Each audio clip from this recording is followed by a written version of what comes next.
खट्टा खाने वाली चुड़ैल। रात को अचानक राधिका मौसी को किचन से कुछ गिरने की आवाज आई।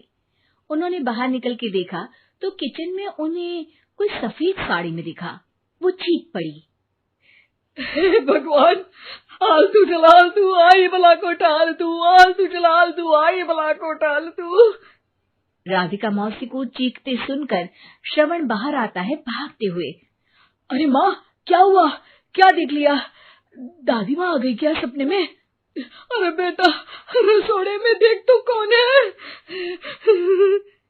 श्रवण रसोड़े में झांक कर देखता है और उसे कोई नहीं दिखता अंदर। अब रसोड़े में तो कोई नहीं है माँ। कोई सफेद साड़ी में नहीं है क्या?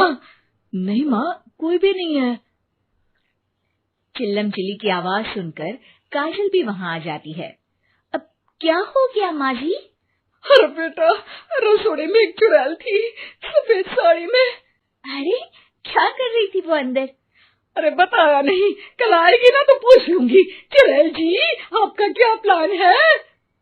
माँ जी, रात बहुत हो गई है, आपने कोई बुरा सपना देखा होगा, चलिए सो जाइए। राधिका मौसी सोने तो चली जाती है, पर उनको रात भर नींद ही नहीं आती।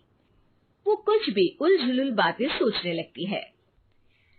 कहीं चुड़ैल की वजह से तो घर में टेंशन नहीं हो रहा, कहीं उसी की वजह से तो वो दादी नहीं बन पा रही। सुबह जब राधिका मौसी रसोड़े में छानबीन करती है तो पाती है कि नींबू का अचार गायब है। चुड़ैल नींबू का अचार ले गई, मुझे तो ठीक नहीं लग रहा कुछ। चुड़ैल को भी पता है कि जिंदगी का असली मजा तो खट्टे में ही है। राधिका मौसी झट से श्रवण को फोन कर देती है। बेटा, मुझे समस्या समझ में आ गई है, हमें एक तांत्रिक की जरूरत है। अरे क्या बोल रही हो माँ, तांत्रिक की क्या जरूरत है? आप पूजा पाठ तो कर ही रही हो ना। आलतू जलालतू मंत्र सारे फालतू जैसे कुछ मंत्र पढ़ो, चली जाएगी अपने आप चुड़ैल। अरे नहीं बेटा, कभी चुड़ैल को कम नहीं समझते। अरे तुझे पता भी नहीं चलेगा कि कभी वो छल करके काजल की जगह घर की बहू खुद बन जाएगी। क्या माँ, कुछ भी बोल रही हो? कहाँ काजल और कहाँ चुड़ैल?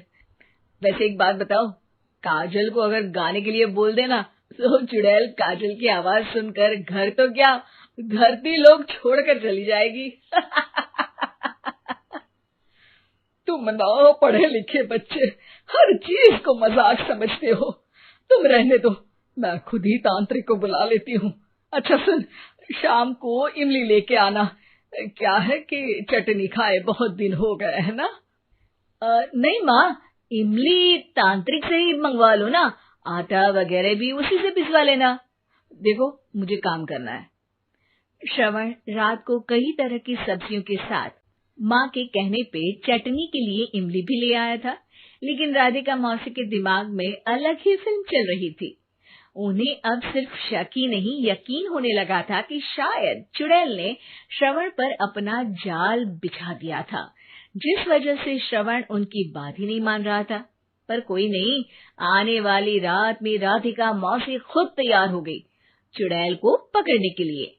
रुद्राक्ष की माला, तुलसी का पत्ता, हनुमान चालीसा सब हाथ के पास ही था, बस चुड़ैल का इंतजार था। और जैसा राधिका मौसी ने सोचा था वैसा ही हुआ।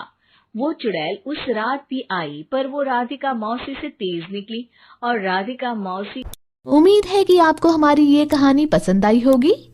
कृपया हमारे चैनल को सब्सक्राइब करें और सभी अपडेट्स के लिए बेल आइकन जरूर क्लिक करें। और हाँ, वीडियो लाइक और शेयर करना मत भूलिएगा।